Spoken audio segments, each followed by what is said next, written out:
And if I happen to offend my political connects, understand I have no time to be politically correct. I speak from the soul, so let my thoughts reflect the passion in my voice to be poetically correct. I had Red Light District and I had Release Therapy. That's how we got to start this thing. Hey, we got to get straight to the business. Because Rome, you about to get rolled out. What's up? You about to get rolled. Oh, first off, let me just say you're listening, watching, however you may be consuming this. This is Poetically Correct. Hell yeah. With the Shalair. Yes. Yeah. Lauren Shalair. Yes. Yeah. I just wanted to introduce like Shalair part first. Like I'm Bond, James Bond, and Rome D. Carlo. What up, though? Yes. And it's me, Poetically. You can follow us. If you watch it on YouTube, you can see our tags, Instagram tags, that is, right below our names. Yeah. And if you're listening to us on your mobile device or at home on your computer, laptop, wherever you may be listening to. What is this jarring? What is this jarring though? I did. Right. We good though. We good over here. Anyway, you can where can the people follow you? You trying to come from me? Where people can follow you? Lauren_Shalair, CHALAIRE. That's me. That's you. Here. Sir, Rome like the city, DC like the district, the rest of Philly, you can't miss it. Okay, whoa. Did you just think about that overnight? Or was that just off man, the top? It's been building. Was that off the dome, Rome? It's been bubbling for some weeks now. He said it's been building. Yeah. So. You've been building on. It's been leaking.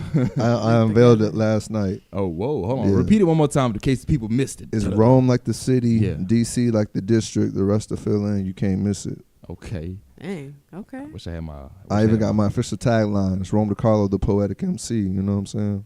Yeah. So much coolness. Wow. Because Okay. I'm combining poetry and rap, so I'm the Whoa. poetic MC. Whoa. Wow. Whoa. Hold on. Brandon 2018. Hold on. We're getting this thing going. That's dope. Wait a minute. Dang. Wait a minute. Yo, hey, hold on, because last time we did the show, I started off and I wanted to know, what type of Rome we were getting. Yeah. Now we starting off, Rome is coming in with the bars. Like, wait a minute, what type of Rome we getting? This is the bars, man. Last the night bars? we was on stage, man. We was Yeah. spitting. I was like, man, we out here. Okay. Mm-hmm. We got it. It's a good show. We got this. Dope show. You at Red 28th. Reddit 28th. Yes. Shout out to J Prag, Superman, Socialite. Congratulations on the 1-year anniversary for your business. It was love, man. The crowd was lit. They was listening, which is good for. And Kobe Keys, oh my gosh! Shout out to Kobe Keys. I don't know who he is, so He fill me in. is a You've seen him genius. before. He's a musical genius. Really? I've seen him. Yeah, he's like an older dude with gray hair, but he used to play the piano back at the Wind Up. Oh yeah. he's But there's another dude. Oh man, yeah, back at the Yeah. lineup. Yeah. Yeah. But then there's what happened to old dude that played the guitar? I don't know. I ain't seen him in a Man, while. he was a beast. I think he was on like DJ or something like that, but he was really good. Yeah. Yeah. Yeah, I liked him a lot too. Yeah. Okay. So he did his thing. You Yes. did your thing. How many pieces did you perform? 3. 3. Okay. Press. Okay. You know what I'm saying? That's how you was feeling. Yeah. It was love, man. It was dope. Okay. I heard you was tearing it up in Arizona though. Somebody went to the zone. Yeah, man. Arizona was love, yo. Nice. Hell And yeah. it was funny because when you start going, I really like to big up Charlotte, and when it comes to like the poetry scene, Okay. because it's something that's we talk about how we can make it build and how we can expand the poetry scene, because you always want to grow and expand. Anything you do in life, you want to grow and expand, take it to another level. Right. And even though sometimes it's like, what can we do next? But the love here is there is a love here. You go to these different places and it's like, you're gonna do a poetry reading. It's like reading Rainbow. I hate Reading Rainbow. Reading Rainbow was trash. Like, I feel like they could take that too. Oh man. Reading Rainbow was trash. Well, anyway. Rainbow. Yeah, I wish I had a little song to play. But you go, so you want to bring that experience. So when you go to these different places, you're really repping for poetry. You're really repping for you're letting them see something they probably don't get to see often. That was which was the case out in Tucson. So when you go, you got to go hard. Otherwise they're just going to put you in that box of what they already thought. Right. So you want to change their what they even thought about originally. Gotcha. Was it an open mic or was it specifically a poetry event? Nah, it wasn't even a poetry event. I had reached wow. out to them and say, yo, this is what I do, and how can we make this happen? Nice. And so that was that. So Nice. Hell yeah.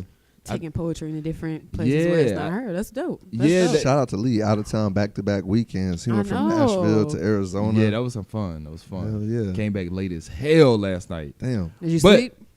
I slept a little bit. Sleeping on the plane really isn't sleep. No, I don't True. sleep on a plane. Man. Yeah, You can't it's trust kinda it. It's low. too wavery. It's like Look. I don't like. like I, that. I don't trip over turbulence. mm-mm, I'm in the air. And nothing I can do by then.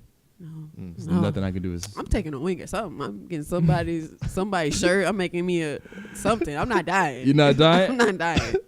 I would hope not. All right, so let's do this. Before we get started, I want to just I want the listeners, the viewers, to get a feel of what's going to happen here. So I'm gonna just read off some. We brought up some topics, some things to talk about, some things I think are very passionate to talk about, some things I think it must be heard, must be said. Get different point of views, perspectives. So just a couple things. Understanding the effects of appropriation in Black culture music. Mm-hmm. That's something we're going to talk about. And then how do you experience, we come up with this new segment, live and direct. So how do you experience your own performance as an artist? Mm-hmm. You talked about last night you wanted to experience in a venue as just a regular person. But sometimes how do we experience ourselves as an artist and really understand, okay, how someone else may feel it compared to how we may be feeling it, And are we switching it up based on that, based on what we felt as just our, as a viewer? Mm-hmm. And building a foundation bigger than you as an artist. One person that really stuck out to me is Nipsey Hussle. Mm-hmm. Seeing what he's doing is amazing right now with the brand he built with Crenshaw and the other businesses that he's doing as well. And I mean, you have a plethora of different artists that are not just looking at themselves, but looking at what they can do outside for others as well. And I think that's what builds longevity. I want to talk about that. But then, why are Black people so damn critical? But before we get there, dun dun dun dun dun. Rome, Yes. like what's how we I want to get us into the vibe and feels of Right. So this week, yeah. I feel like it's important to say excellence. I want to talk about excellence. Okay, talk about excellence, brother. Making moves, Black and excellence. man. When you really operating in your gift, to use church nomenclature, when you're operating in your gift, when whatever it is that you do, you're doing it how you do it.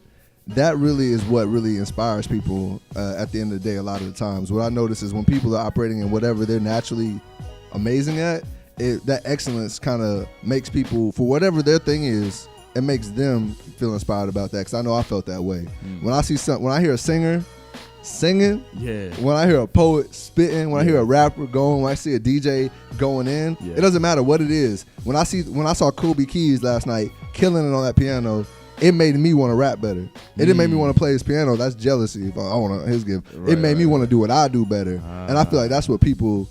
Because I was reading somewhere it was talking about how we have it twisted. Sometimes just being fully yourself is motivation and inspiration enough for everybody else. So you don't really have to preach to nobody or do nothing. You just got to do you the way you do you, and people are going to be motivated to do whatever's on their heart to do. That's So awesome. operating in excellence, you know what I'm saying? Do you, be great. Don't be lazy. You know what I'm saying? You can do something better. Do it. Do it. So whatever you do, just be like the best version of yourself. Exactly. That's what you're speaking about, like pretty much like what you said, inspiration. Like you see that, and it's inspiring because, you know what? I was thinking about this weekend too.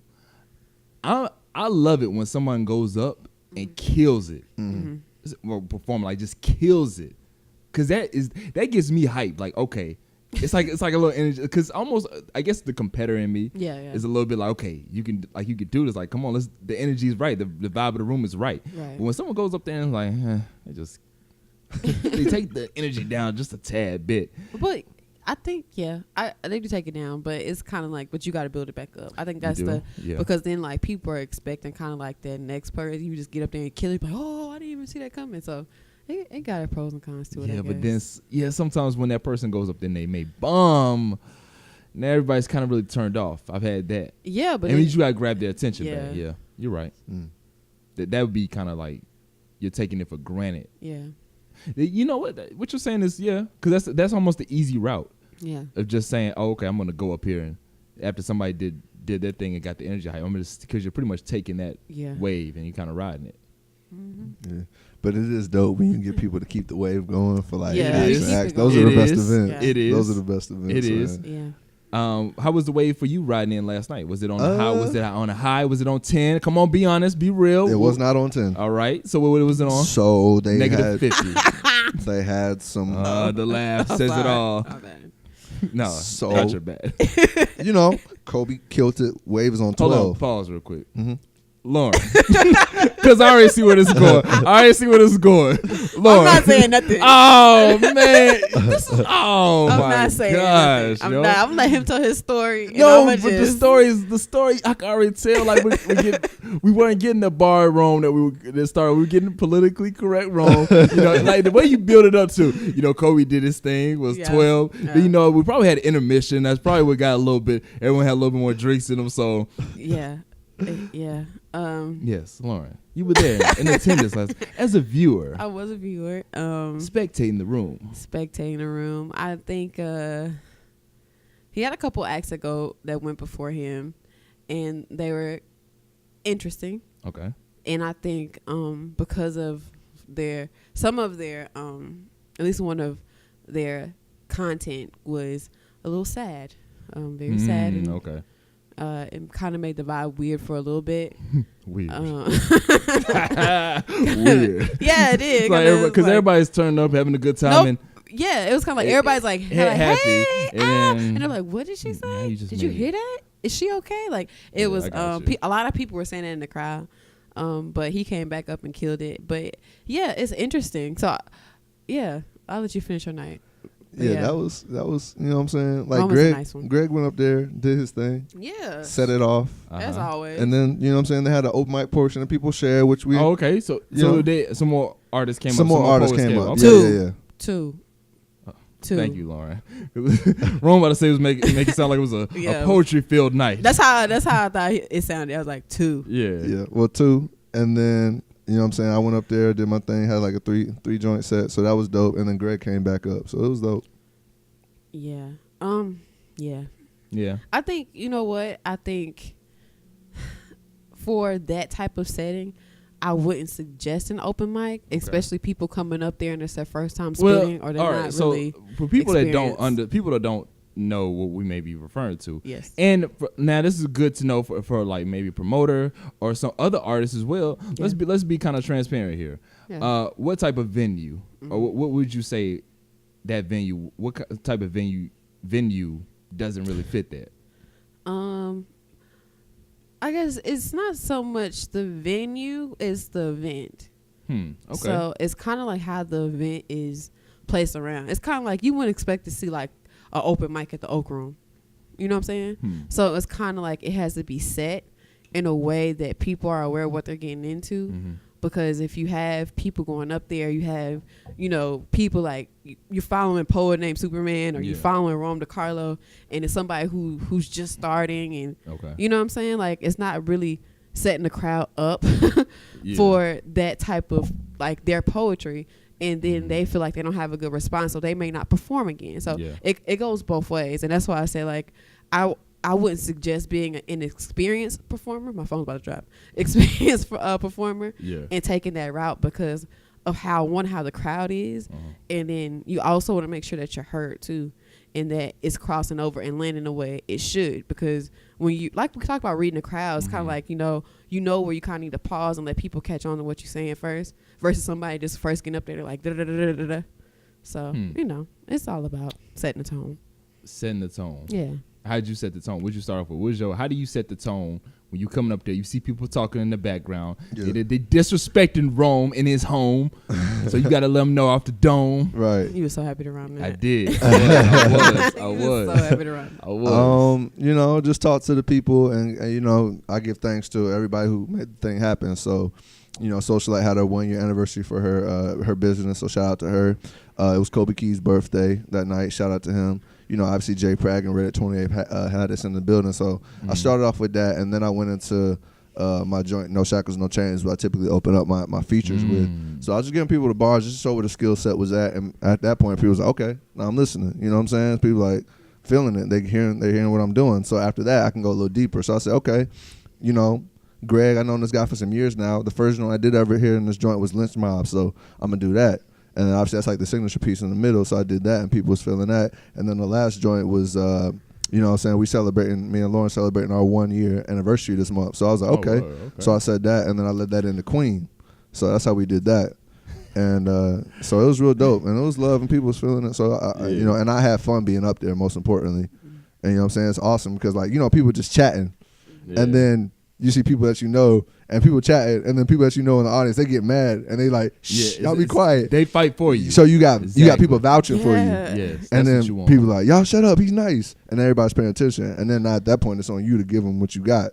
And then they was like, okay, and they stayed engaged, which is a great feeling because that means they were, you know what I'm saying, interested. It was an awkward moment though. It was like Rome was performing, and I think it was right before you did like Queen or something. And you're like, yeah, shout out to my girlfriends, like 1 year or whatever. And one dude actually was like recording Rome, and then he turned around to me. He was like, it was like, what are we doing here? Right. He's like, I was like, what are you looking at me for? He's up there performing. Hey, you out there, not that funny. Particular guy, but the guy that wants to film everything, Snapchat everything. Hey, brother, just kind of No, we need them though. We need them though. We need them to a degree. We need them to a degree. When I'm, you know, like. You don't want no camera all in your face, like. Yeah, like, come on. Like, keep it on the stage. Like, yeah, keep it on the stage. Keep it on the stage. Keep it where I'm in the presence of being recorded. Yeah, I think I seen that at Superman's performance one time. What's that? He was it was a guy like mad close, like he was here with it. Yeah. And Greg is just like, well, Porter and Superman is just like going in, and he's just like, literally like in front of his face though. It wasn't like off to the side from some distance. It was like sometimes you want that. Sometimes you want that face view. You know what I'm saying? No, sometimes you need to back up because if I hit you with one of these, right. See, that's all you gotta do though. You know, as you performing, like just chopping. Chopping like. I can see you doing that being real petty. Yeah, it's not petty. It's get the hell out of my face. But you know what that lends to? Something I want to talk about is.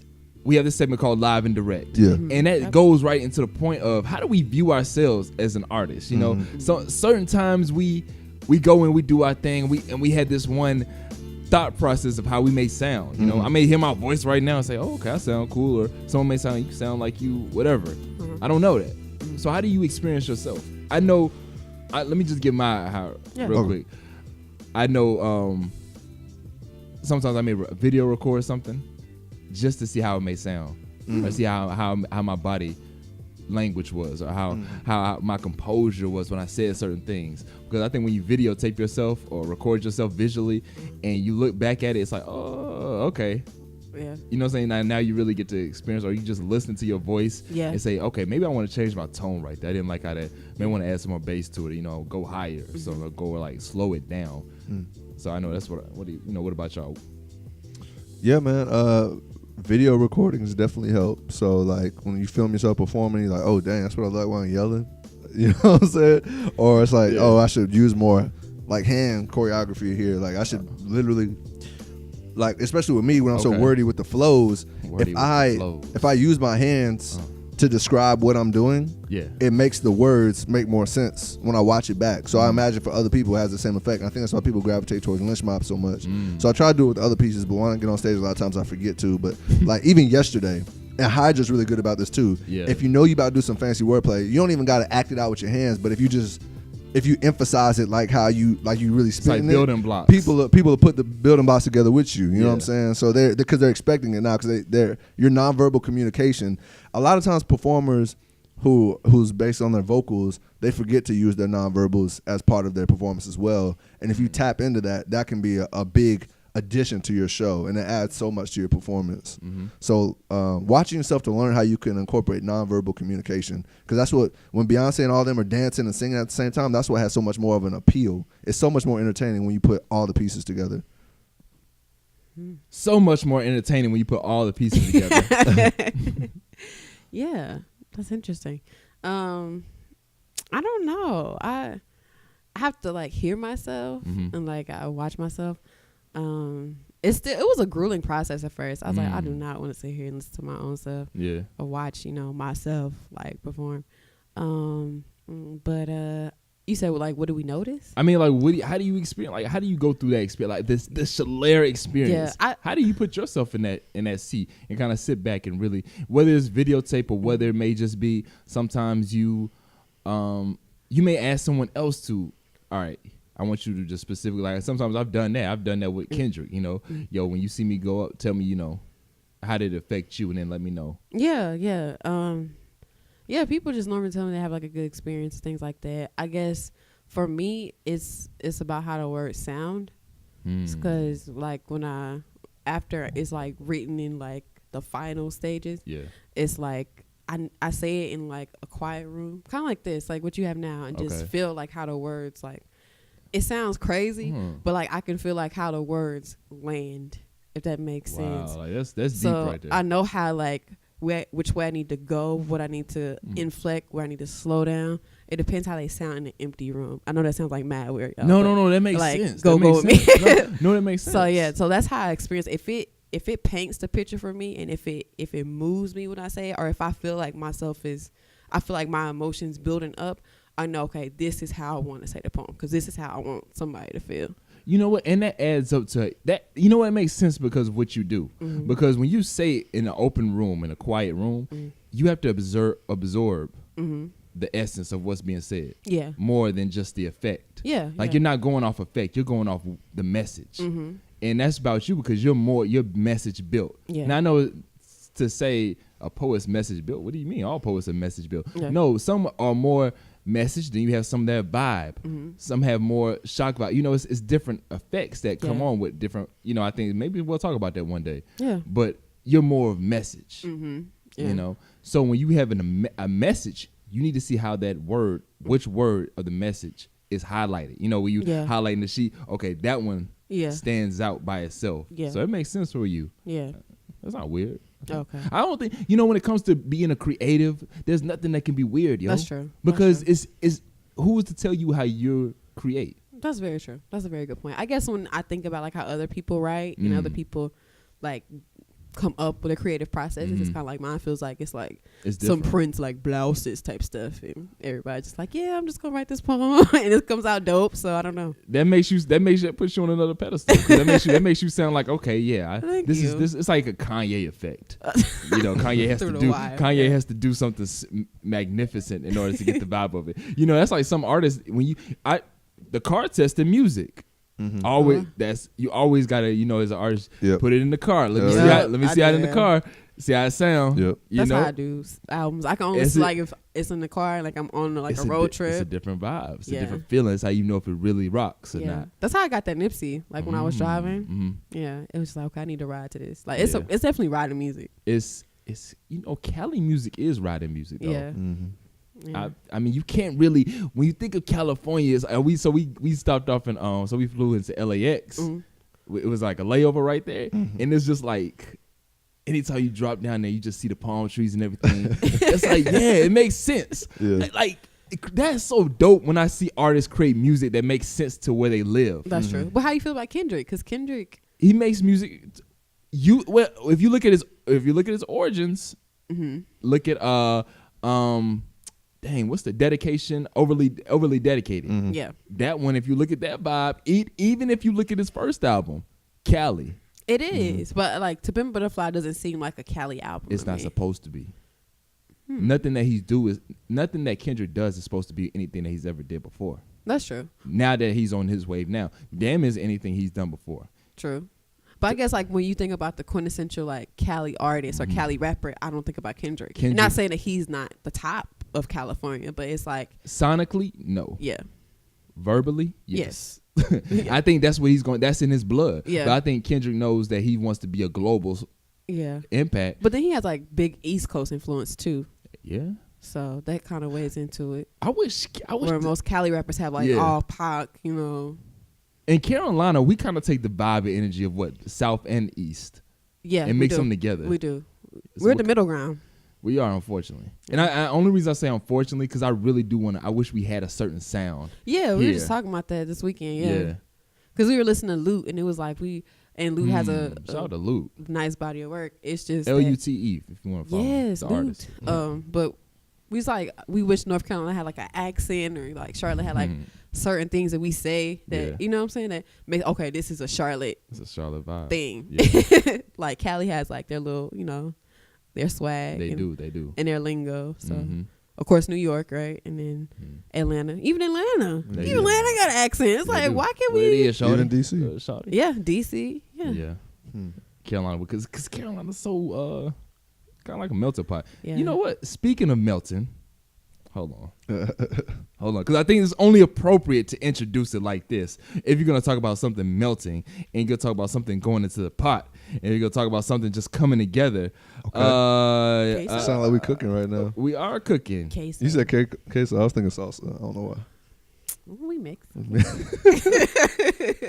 A lot of people hear this. Now, that's all I'm playing. I'm gonna play this rather, cause I like. Yeah. Hey. Okay. What else? Okay. Now, we're talking about melting pot, right? Right. Oh, you was still vibing with it? You was still vibing? I didn't. It's the way it comes in, though. It is. It's a bounce that you just can't really stop. It is. Yeah, because it's because of the way everything. He did a good job finding the pocket on that one. Yeah, he did. In the cadence. Finesse, I'm just tired of hearing that song, so that's why I could. I was tired of hearing it before I even heard it. I can see that. I saw the Instagram loop of Cardi B's verse so many times. I was done before I even heard. I was like, you know what? That's like Jay-Z and Beyonce. Look, I'm trying to not have so much slander here, but this is more of it's just personal opinion. I really, when I saw the mashup of what was happening, I was like, man, not again. But you know what? Somebody at work made this prediction. So it might be a Jay-Z. As much as we don't really like Jay-Z and Beyonce on songs, it might be an album. Okay, first off, it might hold on, pause. Beyonce album. Everybody slow down. Hold on, because come on, because I got okay. But no, I just gotta say this. That was very insightful from your person at work. But if that's not been a 10-year-old, that's like been a myth for the past 10 years when they're going to do an album. That's not really a hot take. But what else can they do, though? Why are they going on tour? That's what I'm saying. It broke the internet this morning. You know what's crazy, yo? I just want to know why they're going on tour. Like it does for me personally. The timing it doesn't make sense. But they're gonna. So it has to be an album. Just got off the 4. You was just at the 4/4 tour. That's what I'm saying. Something else is coming up. It has to be an album coming, because for them to go on tour, Beyonce hadn't dropped anything since Lemonade. Right. Jay-Z hasn't dropped anything since 444. He did that tour. Yeah. So we're kind of like, yeah, Jay, we love you, but you know what I'm saying? Why are you going on tour? So yes, they're coming out with an album. I'm telling you because I'm in the camp unofficially. But it has to be an album coming. Yeah. So it's probably gonna be called On the Run. I know we started with Bruno. Oh my. Come on now, let's not act like Beyonce comes up with the most like creative like. But you know album what? They've been on this On the Run thing since 03 Bonnie and Clyde. Cause that's a whole On the Run thing right there. No, but Bonnie and Clyde started like it put a staple that they were together. On the Run came like with I mean like the characters. Magna Carta. Like you think about Bonnie and Clyde, they run. You know what I'm saying? That's true. They run. So it's gonna be called Bonnie and Clyde on the Run. But what I want them to go in the house on the yard with Blue and whatever the other kid Roomy, yeah, and the other one. I would rather them. I'm not gonna hold. I would rather them. And what if they? I don't know how these people mesh together, but what if they incorporated Solange into what they did somehow? Do you feel like that'll make it more interesting, or are they gonna be in the elevator? Maybe. They could record in the elevator. Now, I will say this. That would be fire to have. Elevator sessions with Solange. First off, Solange is not going to open up for them on the tour. So I don't see that That's happening. so disrespectful. I don't see that happening. Yeah, it's just something about that just doesn't even feel. Yeah. And little sis open up for us. Okay. No, I just don't. That's not happening. I feel like Solange is rebellious from everybody else. She's always been. That's why she's always been rebellious. So that when she popped off in 2016, nobody was surprised. I was like, oh, wow. Y'all, but that was when all right, so, all right, let's have this conversation real quick. And Bruno, we're going to get back to you. Bruno. But I think that was interesting because seeing her pop off in 2016, I think says something about the times that we're in. Because if I'm going to say this, This is just my opinion. I want you, and I'm saying you because I'm about to say, I want you to tell me how you feel about what I'm going to say. Okay. It seemed like within the past couple of years, black women have taken this turn of more ownership and more confidence of we're not taking no more fuck shit, and we're going to be more comfortable about I'm not saying we weren't comfortable before, right. But I guess the whole natural sense, the whole organic sense, the whole being more rebellious in a way towards just the ideology of how things have been set up for so long, for far as how we've come off, and far as how the system runs, you're number one in graduating, far as business entrepreneurs, number one. I mean, black women are killing it. So I feel like that turn, and Solange really represent that turn in a sense. Yeah. Her music. Yeah. With Don't Touch My Hair. What's the Cranes in the Sky. Yeah. She was working on that during that time too. So that, yeah, you're right. So I'm just thinking of why that had such an impact, because it really represented the times that we're in. Yeah. And I think just because of like you said, like who Solange is as a person, we all know that and you watch her interviews, she's very outspoken, she's very witty, she's very in your face. Mm-hmm. And I think it was cool to actually see her, I mean, not kick chain elevator, but it was cool to see her actually like stand up in a place that we probably wouldn't expect her to.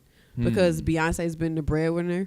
Like, you know what I'm saying? She's been the star in the family for a long time. And it's kind of like, okay, this is Beyonce's lane. Don't say anything about what Beyonce got going on. So I thought that was dope. And, yeah, I think during that time, it was kind of like, black women were like, okay, we trying to take in the crap. We love ourselves, whether it's from, our natural hair, whether it's fried out, laid to the side, or weaved up.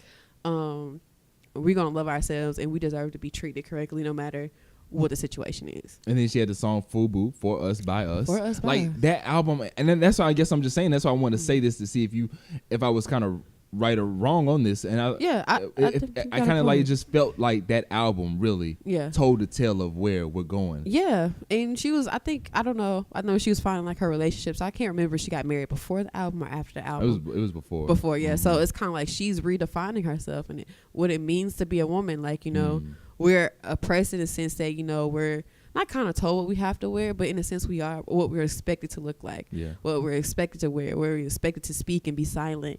And in those areas, all black women are stepping out, in every way. So, yeah, I can kind of see that, Okay.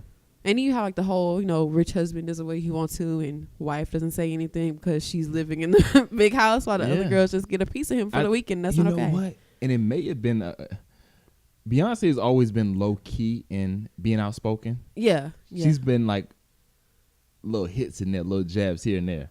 Yeah, I feel like Beyonce her brand speaks for herself, where it speaks so well that she doesn't have to speak, if that makes sense. The Beehive speaks for her. Yeah, it's kind of like Beyonce's a feminist, even if she never shows up to a women's march.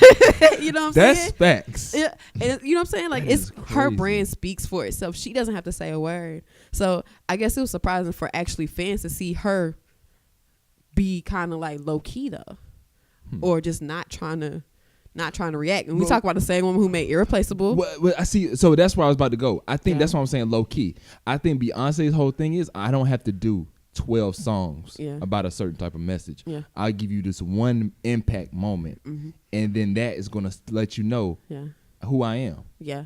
Like Irreplaceable, I mean, that's boom. That tells the tale right there. Now, Neo did write it, so. Yeah. That's why I say, like, her brand. But, We Run the World Girls, like, that was crazy. Put a ring on it. If you like, you put a ring on it. You know what? Now I'm thinking about it. No, she's not low key with it. She's pretty out there. But when I say low key, but I said low key, so I was. Yeah, but when I say low key, Beyonce personally. Oh, okay. And not like artist wise, because like I say, her brand speaks for herself. Like these songs that we're naming, they speak for her brand. But we really don't. We have a conversation with Beyonce. We never really know what she thinks because she doesn't let you in that. Have you seen an interview with her? Yes.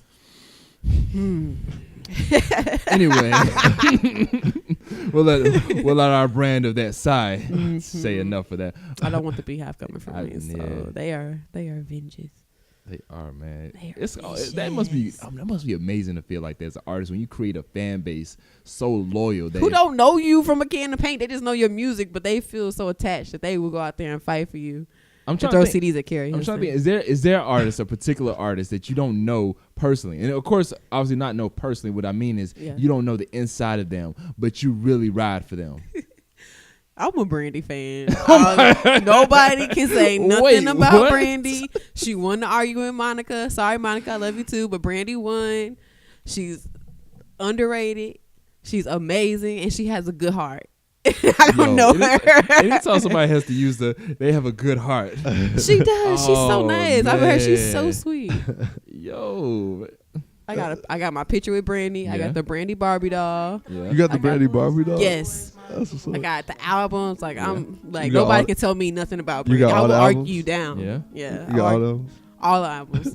I will argue you down for Brandy. So you was feeling her on this, huh? Yeah. So who had the boy? Brandy, cause she got the last word. Who had the boy? Wrong. Man, yo. Wait a minute. Have you even heard? Y'all the song? remember the video? Cause you see how you try to. Have you heard the song? Bro had never heard "Word Mouth" by Ludacris. Like, word of mouth. I said "Word of mouth." No, I'm not you. No, you said "Word of mouth." No, I didn't say "Word of mouth." You said "Word of mouth." No, I did not say "Word of mouth." I'm not you. Y'all hate on me. I'm rubbing off good. Nice. Y'all hating on me. Perfect. And Rome is trying to help you because he never heard "Word of mouth." You heard it that time? I have not heard "Word of mouth," but I have heard Brandy and Monica. And if we're gonna be honest, if y'all seen the video, if you see the video, Makai took the L. Makai took the L in the video. And they both won. The girls both won. Okay, he saved himself. They did. That's actually kind of a feminist moment because they caught the man trying to play around and dabble, and he got busted. Yeah, but to a certain degree, they were arguing over him at the same time, knowing that he was cheating. Yeah, I think that's why they flipped it for the video because they didn't want it to seem like they were giving too much credence to the man. Oh man, people are funny. It was just I wish I would argue with somebody while I feel like if you like The Boy Is Mine, we cannot sit here and judge SZA for The Weeknd. Who's judging her? No, a lot of people. Yeah, a lot of women came for SZA when she made The Weeknd. But if you can sing The Boy Is Mine word for word, and not feel any way about it, it's almost the same thing. I think it's funny because it's a lot of truth. That SZA song was funny. Yeah, that was funny. She's in her 20s. She's like in her 20s, yo. Like, and so was Brandy and Monica. Yeah. So I mean, you go through different situations, yo. You can't if you judging her based on that song, like, come on now. Sit down. Exactly. But these are the same people who sing The Boy Is Mine at karaoke and not feel any type of way about it. Well, that's because they for sure knew that the boy was theirs. But unfortunately, he wasn't yours, Tamika. Yeah. And it's about what resonates with you and what perspective you have. Yeah. You're a woman that's been in a relationship where there was another girl who was what SZA represents in that song, and you're going to feel that way. Yeah. Whereas Brandy and Monica is more like an even Boy Is Mine. Anybody can feel like that's mine. I'm going for that. You know what I'm saying? But why? But he cheating though. Like why would I sit here and argue about The Boy Is Mine if I know that he cheating with you? Lauren, a lot of people make some irrational and illogical. But does that make sense though? I can't rationalize why. But am I making sense though? Well, I'm okay. Yeah, I just want to make sure that am I crazy for saying Makai made sense in what he was doing too. Yeah, I mean, because that's a whole nother conversation. Because ain't nobody married, so like, what are we even, trying to claim? You know what I mean? So that's a whole nother conversation. I like that conversation. We're claiming the verbal contract that you made with me when you said that you were dating me. Right. That's what it is. And but it's because I've had guys. I've heard guys. Yeah, because I feel you. Look. My hands, I don't have no jewelry on my hands. That's bullcrap. Now, I will say this.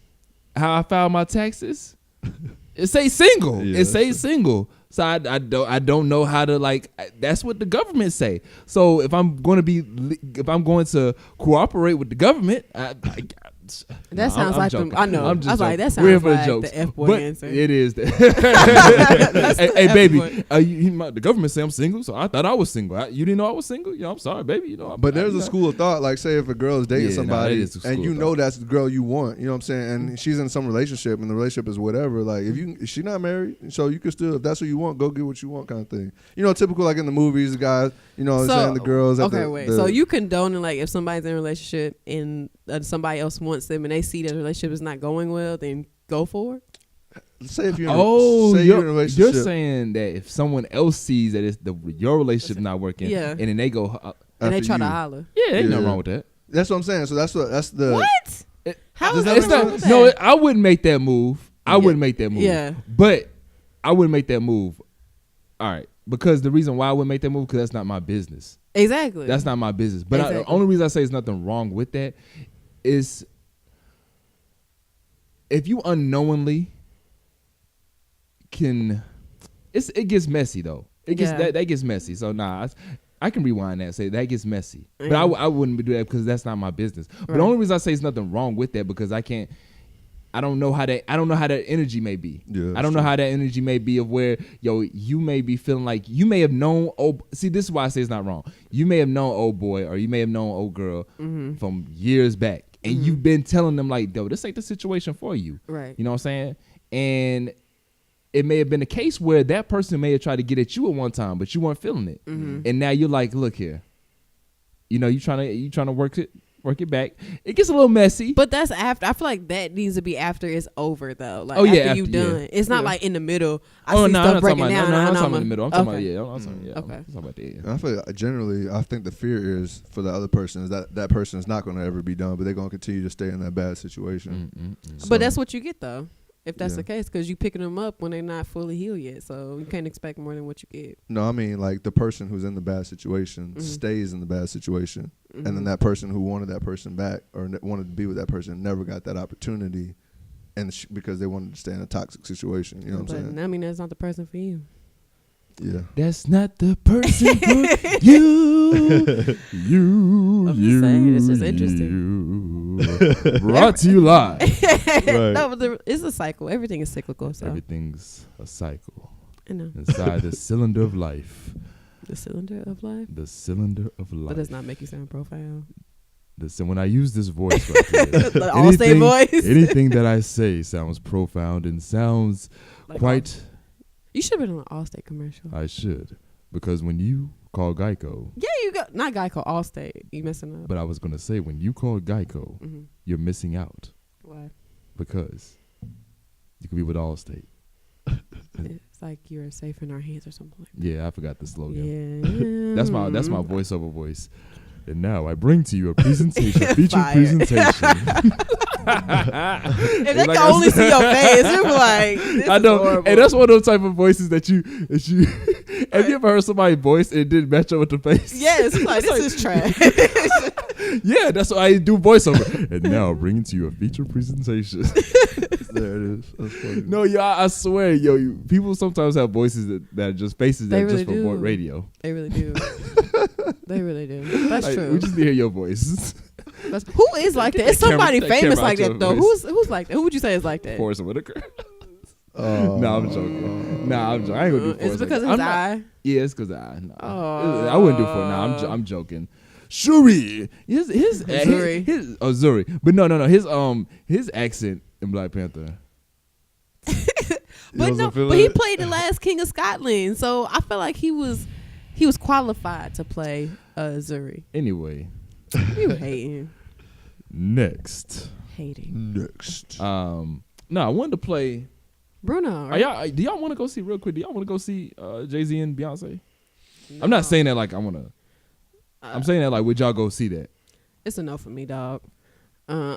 Only because I feel the same way, and I'm trying to understand why do I feel this way. Only because I've seen Beyonce back when she was like crazy in love Beyonce, and just from how she assessed that whole concert in my little 14 mind, I was like, okay, I know that I've seen a legend or I've seen somebody who's gonna be great. I really don't need to see nothing else. So ever since then, I've experienced a Beyonce concert, so I'm good. Yeah. Jay-Z is just kind of like. With Beyonce, like I would go to like if they had like a Rockefeller reunion tour. Okay, but I was going to air horn you. He's about to say some slander. No, I love Jay. I know you do. So I was like, but I don't want the ops to. Yeah, I love Jay. So that's why I said I would do like a Rock the Mic tour. I really wasn't that crazy about 444. I really wasn't. What would you say? I didn't hear you. I'm not really crazy. 444. I would like to. I would like to see a Rockefeller reunion tour. Though. That's not gonna happen. Beans. They did that thing when Jay-Z did the B-side concert. I don't know if y'all saw that. I missed that. For Tidal like back in 2015. He brought Beans. He brought Meek out. Who else did he bring out? I know he brought those two out, but that was Sparks. Nah, Young Guns. I can't. Oh nah, was it the Young Guns? Freeway. That's what it was. Freeway. But nah, Jay is in such another place. Like he don't even know what to talk to them about. But like, okay, but him going on the run tour, is he gonna do the same songs before See, 44?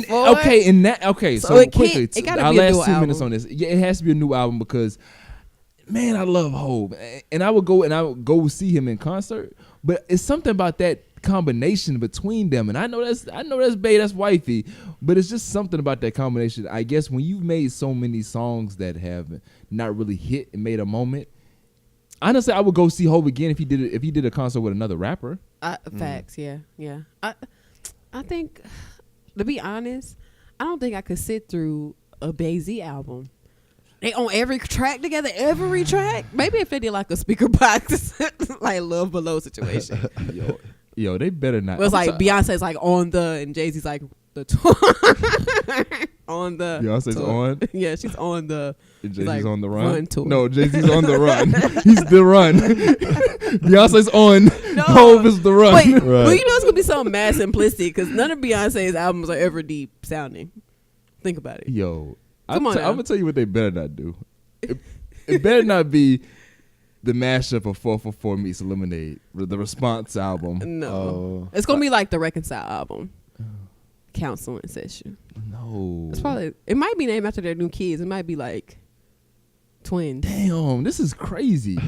We Shine really and talking about twins not shining. really wanting to hear. That's crazy. That's wild. Anyway, I'm gonna tell you right now. So I brought up this topic because it's been something big. So this is something that's been talked over the weekend. Yeah.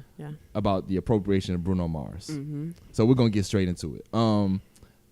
Straight off the gate. I don't know why I was about to say straight off the goat. You was. You was straight off the dome. I know. And now, straight off the dome. Wait a minute, that's not what I want to say. We getting a jar next week. I'm bringing this jar here. Man, I'm bringing that's this gonna jar be here. that's gonna be money for your tour. It's gonna be on the run for real. Yeah, you're gonna be on the run, never see Lauren again. Ran off on the plug Right. one time. I'm gonna let y'all go because I have a perspective about this. I think it's so silly that this conversation brought up, but I want to talk about him first because even you brought up something about Post Malone. Mm-hmm. So I don't want this conversation to be just about Bruno. I think this is about appropriation towards black music in general. Yeah. But I want to start off using him as a quote because I just want to get what you all think about that, and even with your thoughts about Post Malone because you brought that up a long time ago. We just never got to talk about it. Mm-hmm. So yeah. I think you should kick it off, Ron. My thing with Post Malone and my thing with a lot of white rappers in general, and really just white artists as they get into black genres of music, is that their cultural limitations that are on the black artists. People say things, they hear rap, they say, oh, that's nigga music. They hear jazz, they say, oh, that's nigga music, that kind of thing. And then when the white artist does it, oh, this is so interesting. I can enjoy this. My kids can listen to this. And then they have this exponentially higher album sales, you know what I'm saying? Mm-hmm. And it's just like, it's not even reflective of, I guess, the effect that it has on the actual culture of what they're doing.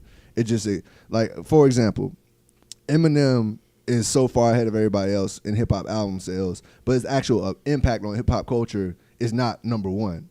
You know what I'm saying? Like, Tupac and Biggie and all these people have had so much more impact. Eminem is a legend. He's had classics, he's had moments, but he's not exponentially higher than everybody else. But his album sales would say that, and he would admit that.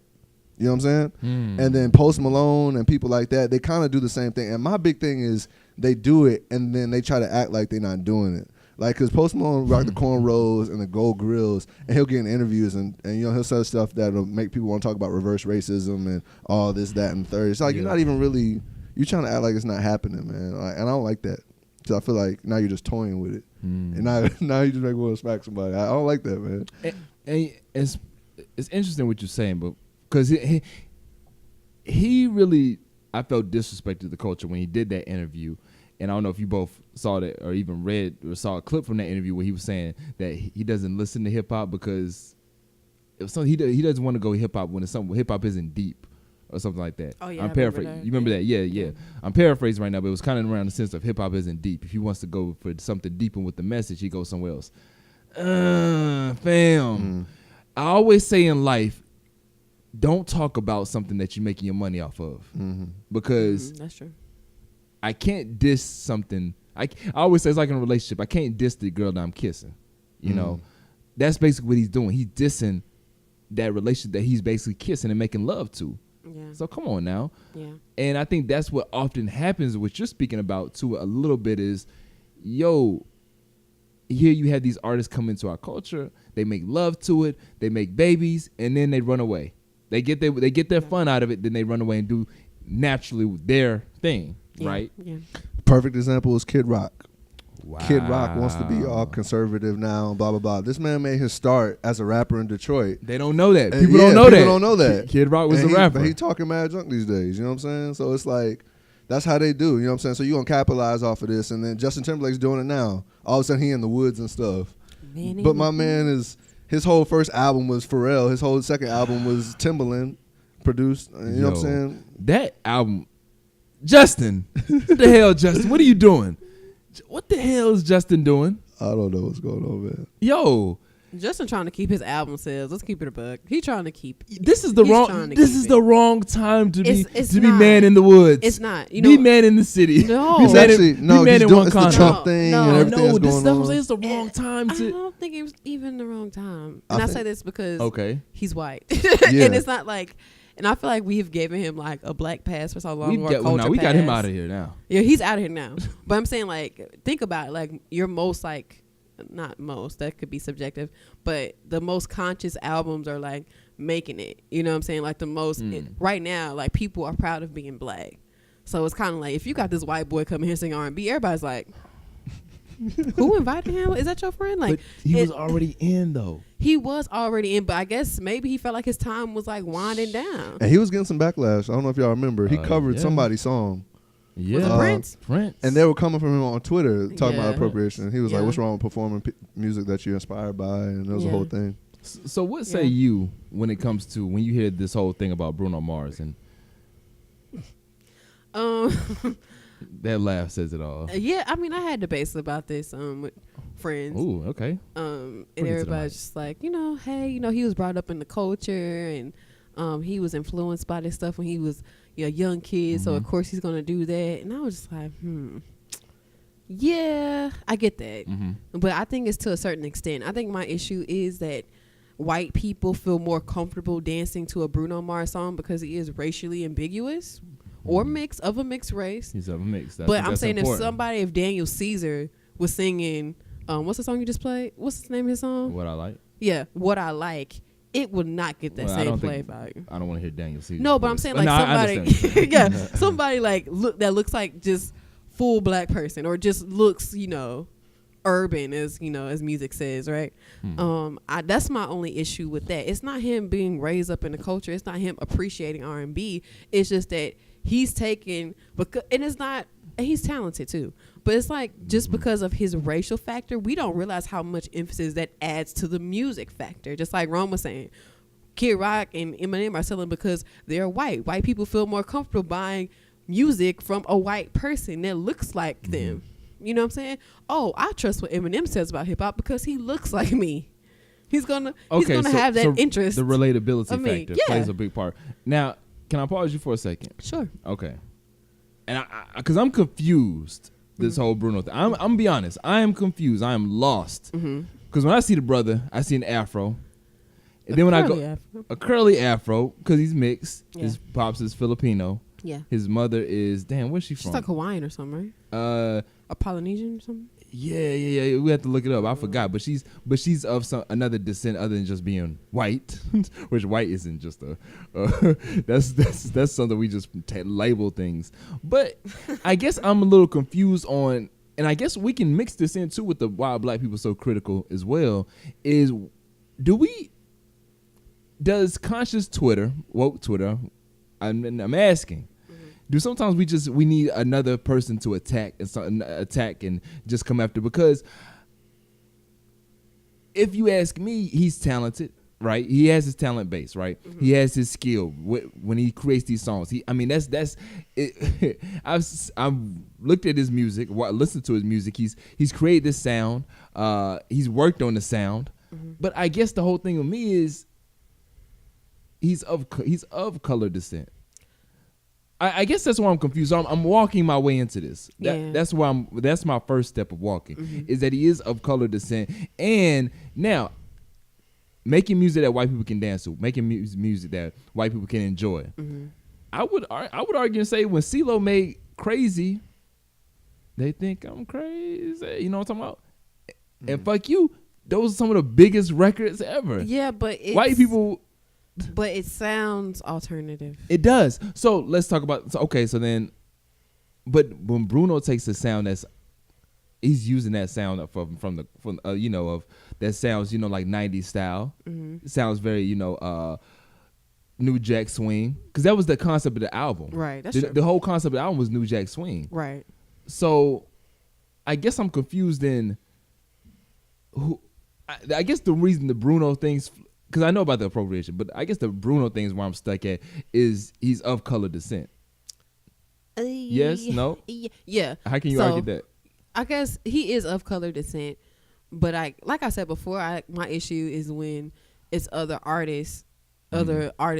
other black artists, or African American artists, or they don't get the same shine. Who else should get that shine? Who else have you seen a song? Because Pharrell Happy popped off.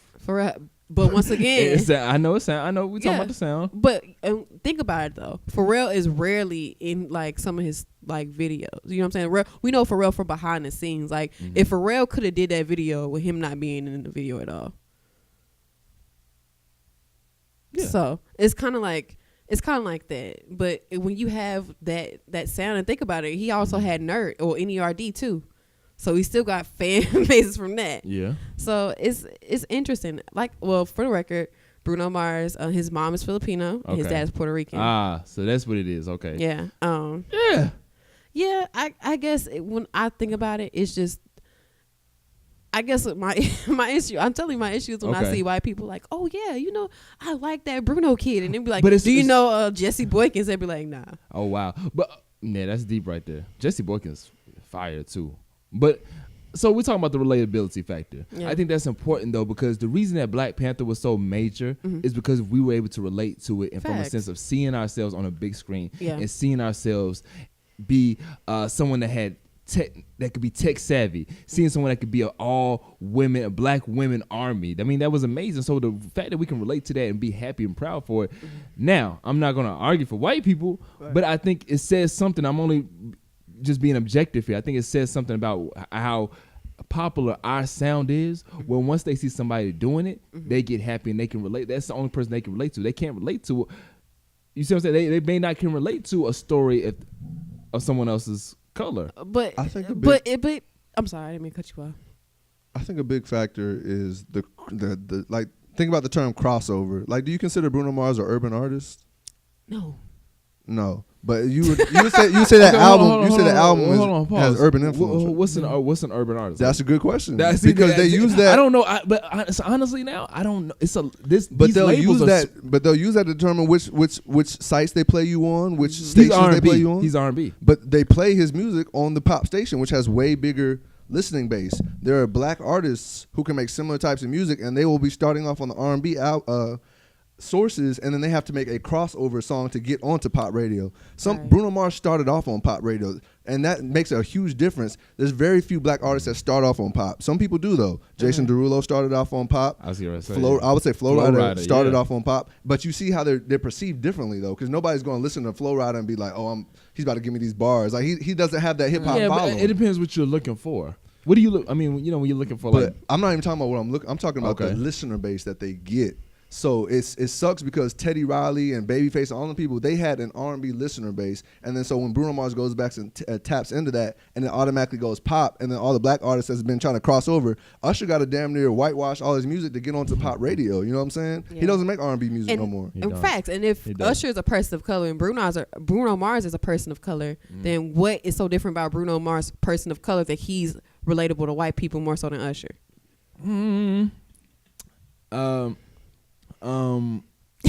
No. What's Not that? just like the snap. No. Yeah, what's that song? What's the song he had with Ludacris and Lil Jon?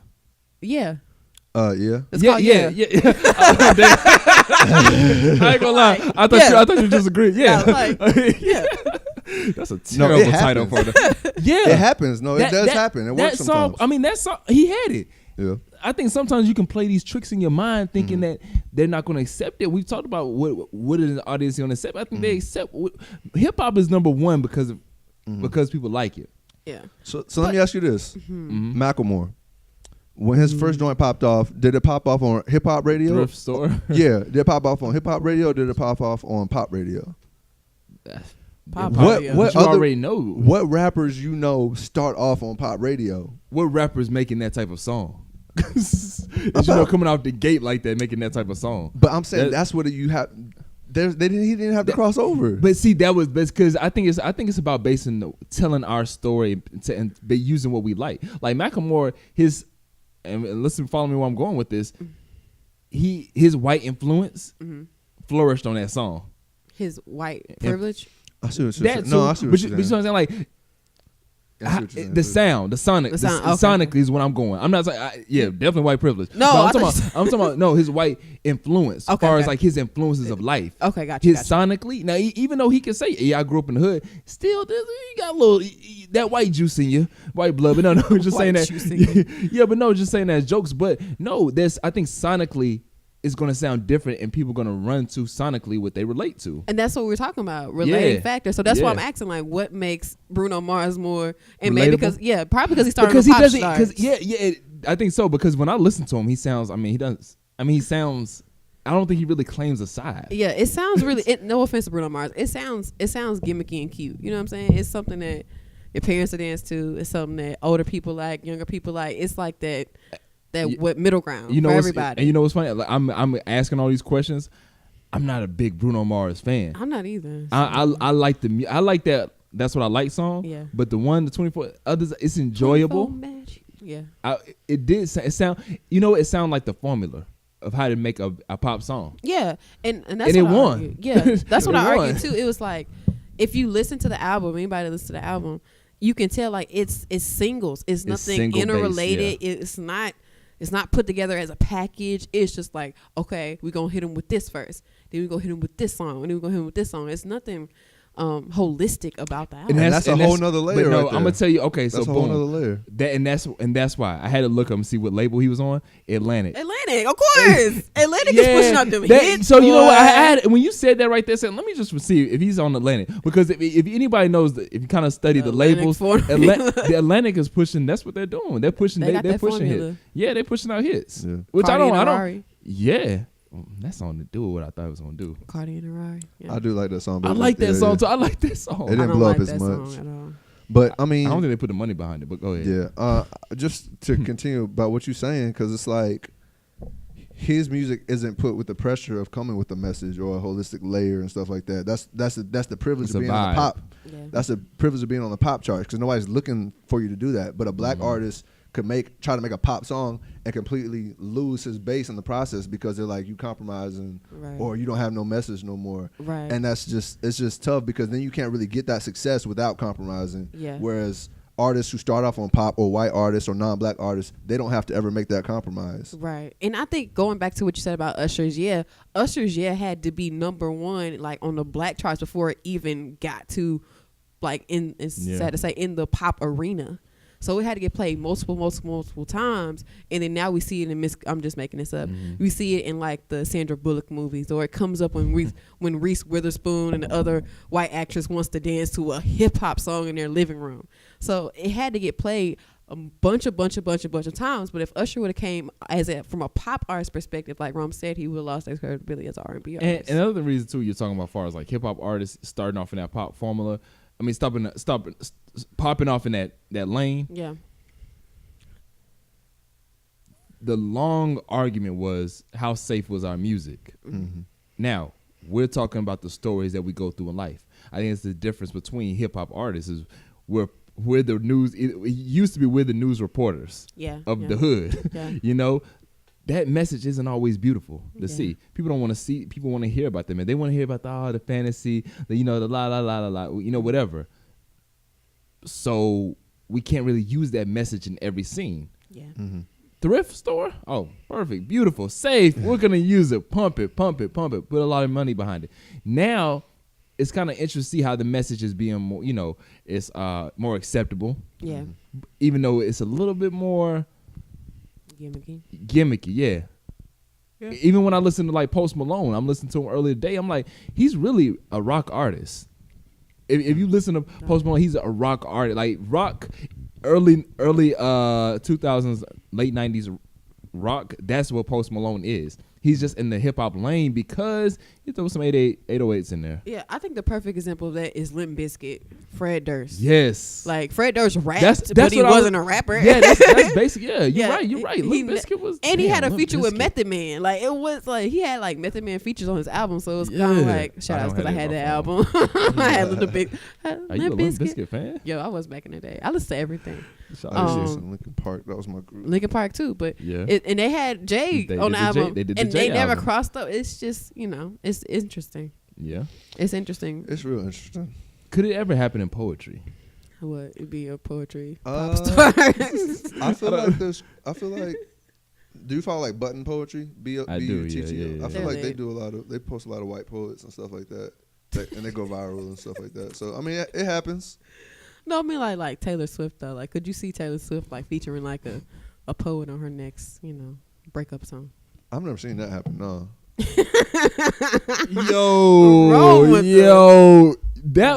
No. Yo, I'm sorry, yo. Taylor, you gotta get all the way out of here. Use a poet. Nah, let me stop because I would like to do that, Taylor. I got you. Nah, I think, but you're right though. They do that. You good? You need to step up. I got you. Boom. There you go. Rome and I will talk and discuss things here. See, we could talk about you while you're gone now. But has it ever happened before? Have you ever seen like a white poet like? Nah, get like the Kanye Black Ivy. What's the J Ivy? I said Black Ivy. Yeah, you're talking about get that. Yeah, like a white artist get like a white poet to. It's probably happened. It probably happened sometime. Yeah, it's probably happened. Yo, what hold on. Get the vibe right from what do this. Get the vibe right. What was Bruno Mars' album? What I'm trying to think of what he did before 24 Karat Magic, because I feel like this album has been doing his thing for a couple of years now. He's only put out 2 albums. What was the first joint? That was the one with Grenade on it and all that. Yeah, what was the name of that song? I don't know, man. I can't. Because I remember he started off with. Yeah, you remember this right here? That was a pop. Yeah, that was a pop song right there.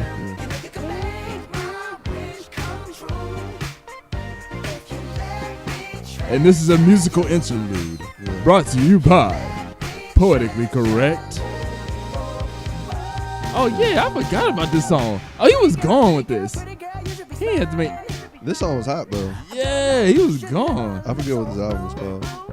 But the one that really the one that really brought him to the forefront was hold on.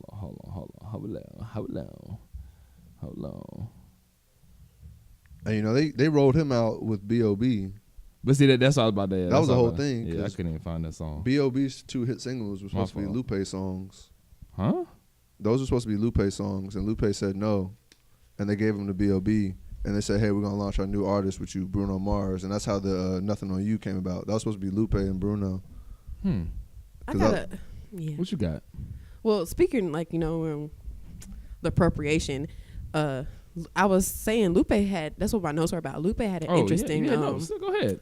An interesting point about it. It was he said that appropriation is a myth, and that hip hop is not black culture, and it's not all black culture, and other cultures have contributed to hip hop. So what y'all think about that? Okay, perfect. I think that's beautiful said, because I think that's the thing I wanted to say, and that's why I wanted to mix the two of why black people are so critical sometimes, because we use, and look, understand me when I say this, because understand it's not just a broad sense of, because sometimes we need to be critical of certain things, because we have a right to be critical of certain things, because damn it, we were oppressed for so many years. So we had that right to say, okay, this isn't that. But hip hop samples, hip hop uses other influences. I mean, if you look at Wu-Tang, their whole thing was, Shaolin and oh damn. Speaking of that, did y'all see Migos stir fry? Yeah. Wrong.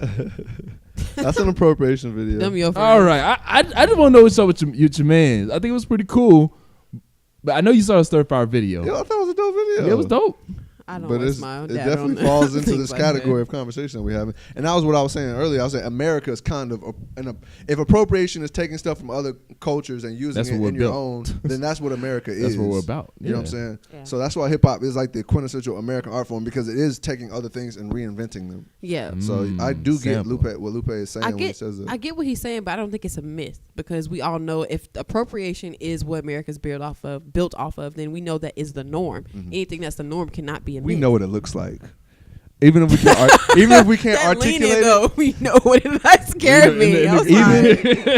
Even if we can't articulate it, we all know what it looks like when somebody's taking something and they're using it for like a shallow reason, and where it comes from a deep place. But it's not a myth. And I feel, and I'm saying that's what I feel like that's what we all hate when we talk about appropriation. We hate to see people take something from another culture that means something to them, and then they use it in a generic way. No. What we hate is because I'm gonna put the piece to the puzzle. What you're saying, what we hate to see is being taken and used for monetary gain, off some shit that we couldn't make money off of. Facts. So I mean, that's basically what happens. If we made our $100 million off that sound, off being in pop, or off being soulful, and then they wanted to come and make their 80 or 100 million being soulful too, I think we'll be all right. Cool. I see you. Because we know we're going to get ours. When we're not getting ours. So that's, boom. That's what appropriation falls into. It's when we're not being respected for our own taste and value of our own recipe. But when someone comes and takes your style and then they're respected off of it. That's all it is. But and the reason being that it is, and it always comes back to this, because we talk about this every show, is ownership. If you're in power of ownership, then you can control what people like. You can control what's being appropriate and what's not being appropriate. Because honestly, we say that white people appropriate music and that it's getting the success that it gets. Like Post Malone, for example. He put out that song. And now I will say there's some system out here that you can work the numbers, this whole streaming thing, where you can work in your favor. But he put out that song and it just skyrocketed to number one overnight like that, right? Right. Now, positions of ownership, when you're in those connections, when you're in, white people know what to like based off what's being sold to them. But if we're in positions of ownership and we can sell something different to them, think about that. That's true. That's true. I guess of anybody, not just white people, but just anybody. If you hear something, because sure, we look at China, they love hip hop. That's true. I think it brings me to think about Hootie and the Blowfish. Wow. Darius, because Darius. is it McCrae? Dang. Huh? Darius Rucker. Darius Rucker. Yeah. He sings country music.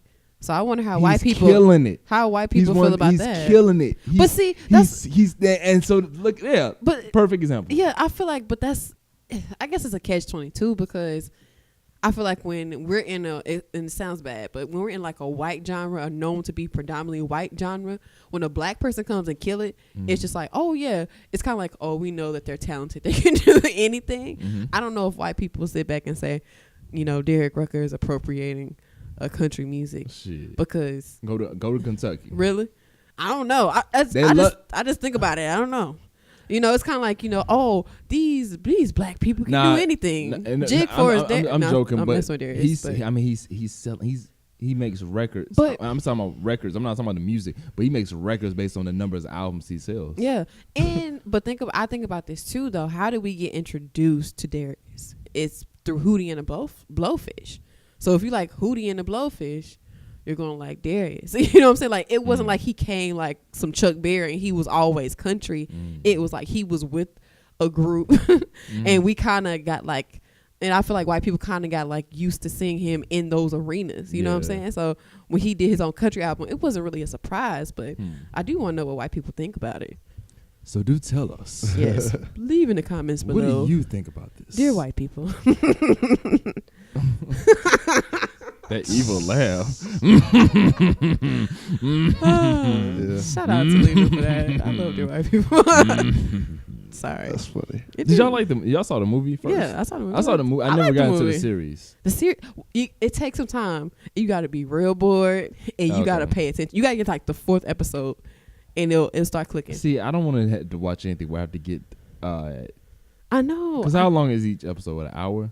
It's about 30 minutes. Yeah, but I fell asleep the first time I tried to watch it. But I got bored one weekend. Yeah, yeah, because I was trying to watch, and then I was like, the movie was hella better than this. Yeah, that's what I said. And I went over to my friend's house to watch it because we all had like a girls' night, and I was knocked out. She was like, "You fell asleep." I was like, "Yeah, it was whack." But then I got bored, and I was washing clothes. It kicked in. It made sense. That fourth episode, I was like, okay. Sorry. Not watching your 4 episodes. We're gonna have a Netflix. We're gonna have a Netflix poetically correct Netflix. Really? Yeah. Make it happen. I would like to hear your commentary on this stuff. On what stuff? On like the Dear White People series on Netflix. I'm not gonna watch it. You watch She Gotta Have It? And you can say, huh? You watch She Gotta Have It? Nah, I haven't seen it. I don't want to watch it either. I don't want to watch that. I don't want to watch 7 seconds. Sorry. What is it about? Why is it talking about 7 seconds? Exactly. I'm sorry. I mean, because all right, you know what it's about. No, I don't. I'm gonna be objective here. It's because, yo, I swear, we were black people. What? Black Twitter would kill me. But you see the clip. A black child was murdered by a white man, hit and run. The parents look very sad. They don't know who did it or who done it, but they're gonna figure it out. In 7 seconds. They left his body there to bleed. I'm telling you that was a trailer. But what's so 7 seconds about? I Like don't they know. find out in 7 seconds? I don't know, man. I don't know. Yeah, I'm not watching. I wasn't compelled. How'd you feel about that Marlon Wayans Oh, comedy special? yes, that's what I want to talk about. Because that's what led me to the all right. Rome, you said something back a while ago. You said, why don't we just sometimes absorb the art? I'm paraphrasing. Did you say this, Rome? Maybe, probably. But you're saying, your whole point was, why don't sometimes we just sit back and just enjoy the art? Yeah. Right.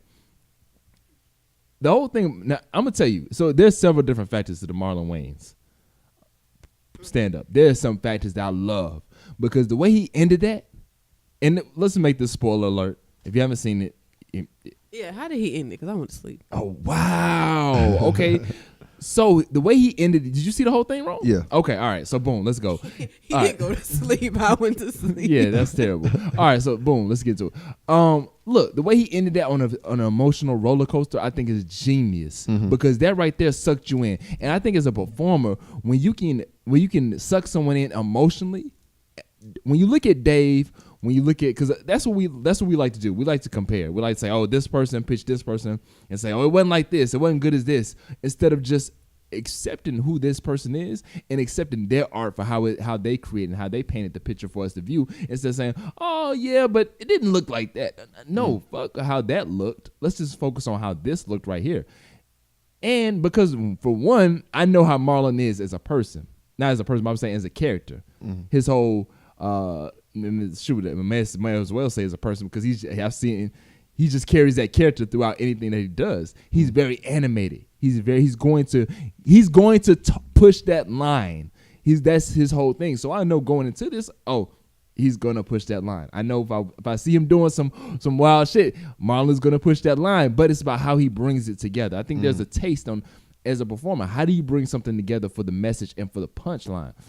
And as a performer, just watch it, see how he did the ending. Watch like the last 10 minutes. Because the way he did that I thought was key, because it's one thing to wrap people in with their minds, because the reason I was saying Dave and Chris Tucker, Chris Rock, not Chris Tucker. I was like, what Chris Tucker do? I was waiting on this. I was like, Chris Rock is because they wrap you in mentally. Right. They're real political. Even just about regular stuff, they wrap you in mentally, make you think like, okay, they drop bars mentally. Yeah. Marlon's emotional.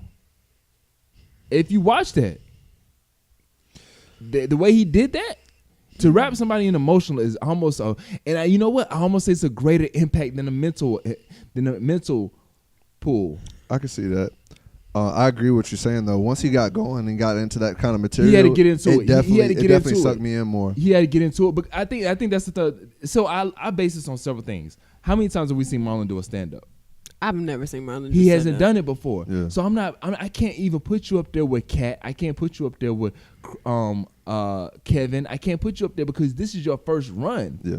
I know it's gonna take someone. I could tell when he started off. I could tell he was going fast. He was sweating. Oh, you caught that too. Oh, I was gonna say that, but I didn't want to give away too much. No, he was going fast as hell. I'm like, bro, like I know this is your first time. He was sweating. He was, you know what I'm saying? Yeah. And he went right, like you know how sometimes comedians ease into it by talking about the city that they're in, or you know what people in the audience look like. He just went right into his material. He came up to the stage talking about. I'm like, bro, and she fell asleep shortly after. And I fell asleep shortly after. He didn't come in right. Okay. So yeah, but once he got going. Once he got going, he got into his bag and really got going as far as the jokes. Yeah. It was funny. Yeah. But I guess sometimes you have to understand you have to understand the artist on who they are and where they're at. And okay. All right, go ahead. What I'm just listening. I think just because you're a comedian doesn't mean that you're a stand-up comedian. So I don't know. I'm gonna watch it again. It's his first time doing this though. Okay, yeah. I'm gonna watch it again. Because I mean, like, I guess, and maybe, I don't know how older Damon and Keenan are of Marlon, but it's like, I see their stand-up comedy and I love it. You know, Keenan and all them, but it's just they've like, been in it for years. that's what I'm saying. I don't know how much experience they have on him, but it was just like, that first 10 minutes got me. It was like Z-Quill. Yeah. And so I'm gonna watch it again though. Yeah. Since you made a very valid point. And I think the thing about him was when he gets going, like he did a good job. He's a great storyteller though. I think that's underestimated about. And when I say storyteller, the way he talked about some of his things with his family, yeah, and the way he was able to make you. The way I can tell somebody's great at what they do is how do I feel, yeah, rather than how I just think. How do you make me feel? Because to pull somebody's heart is. That can be dicey. Yeah. Especially on a comedic. Yeah. And I think you said another point about him being really animated, but I like Kevin Hart. Kevin Hart is mad animated. And so is Cat Williams.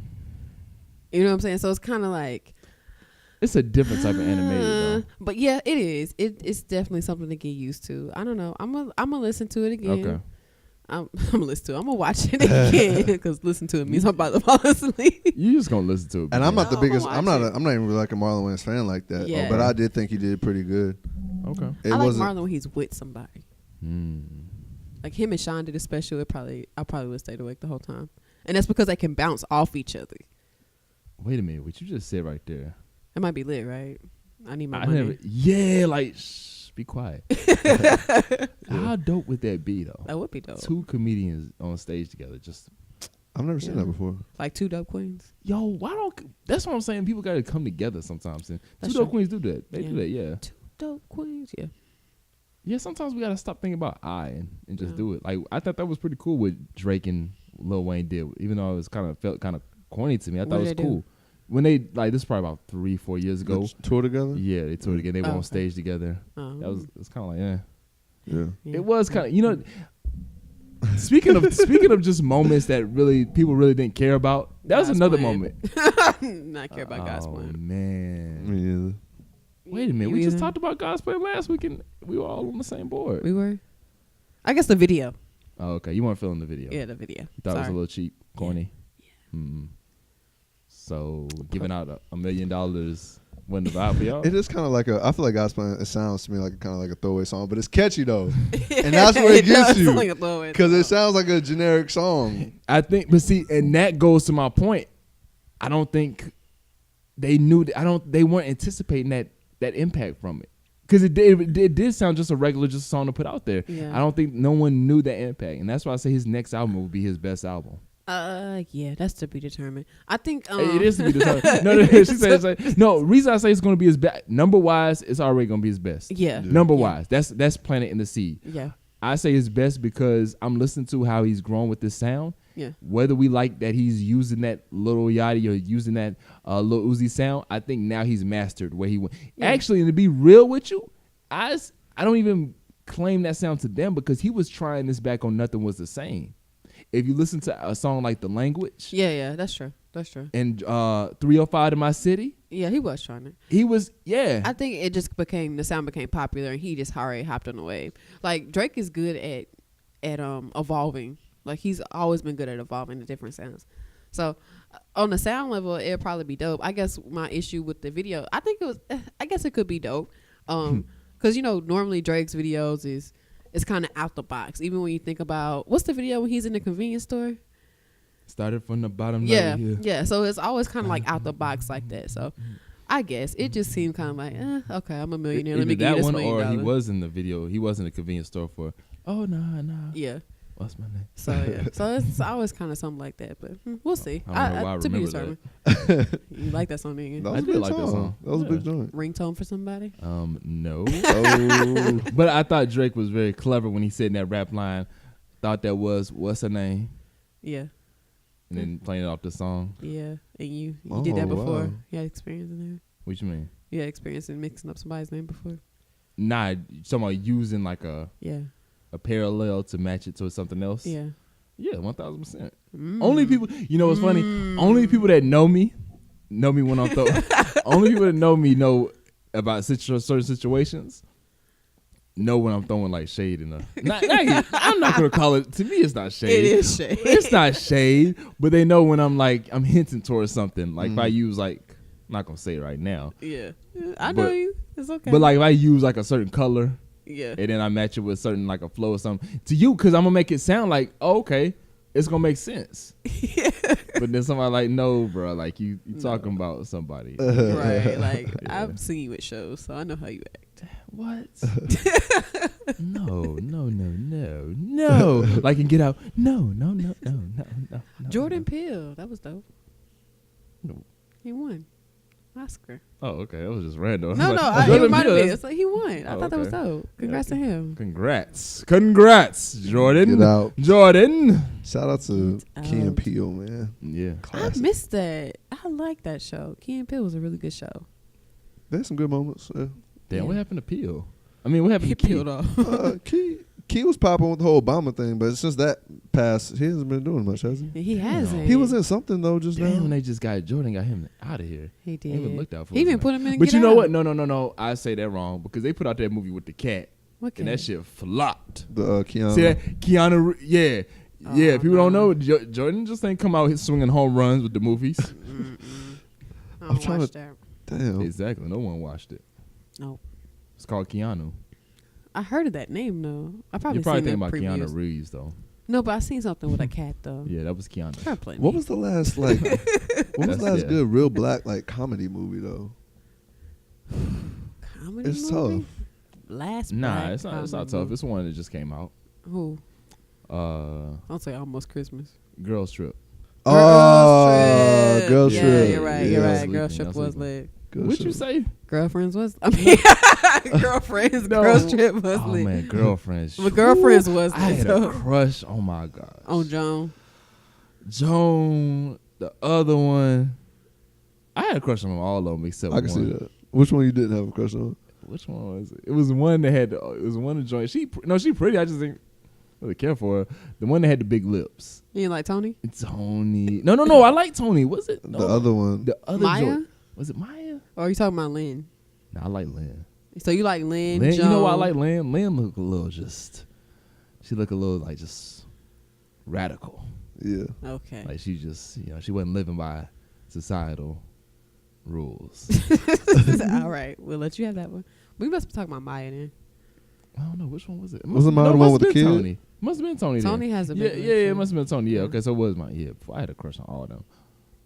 Really? Girlfriends. Yeah, Girlfriends. They need to be another show like that. Girlfriends Also was not. lit. But yeah, Girls the Trip was Parkers. the. Yeah, Girlfriends. Now I know we didn't do any homework because I didn't need to look. But if y'all want to look real quick, I do want to like shout out a poet. Okay. Somebody that we can like rep. You Okay. know, like how we kind of like end things out. Okay. Well, did y'all have anything that we failed to mention that we didn't mention that we need to talk about? What say you all? All my people that's in Austin, Texas, we're gonna be there this weekend for Oh, South yeah. by Southwest. So come through the Art Trap House. The venue is called Kenny Dorm's Backyard. It's gonna be a super dope joint. There's all types of events going on that weekend. So shout out to everybody. We're gonna have fun. Everybody travel safe. I know if y'all not following Poetically on YouTube or on Instagram, he always posting videos, poetic sessions and stuff like that. So make sure you tune in with the movement, and Lawrence Shalair's got some things going on with the collective coming up March 21st at Winthrop. Norm's Lounge. Yes. Norm? Norm. Yeah, Norm. Shout out to Norm's Lounge. Norm's Lounge. Norm's Lounge. I'm chilling in Norm's Lounge. That's such a dope name, Woo Deaf Poets. Woo? Yeah, because Winthrop, Woo. You went to J Woo, so you a hater. But I'm glad you know. I'm glad you know, because I'm like, our Woo actually makes sense. No, not really. But J Woo. It flows. Deaf Poets. I don't know. It's J Deaf Poets. Woo. But yeah, we'll be down there with them At Norm's Lounge? Yep. At Will 8 Norm be p.m. there? Probably. And it's free, so y'all come Hey, out. Norm, you should show up. Come on out. Yeah. And you got you talked about Austin. You already talked about it. Okay. Oh yeah, and click the link in my bio. If you're in Charlotte area, come April the 10th to the Fillmore. It's gonna be popping. Ross Charlotte. What? Okay. Let's go. Yeah, That's gonna be fun. Hitting the Fillmore. That's going on the You resume sell your right tickets there. yet? You Huh? sell your tickets yet? Yeah, I've been selling some. Okay. How many tickets you got sold so far? 3.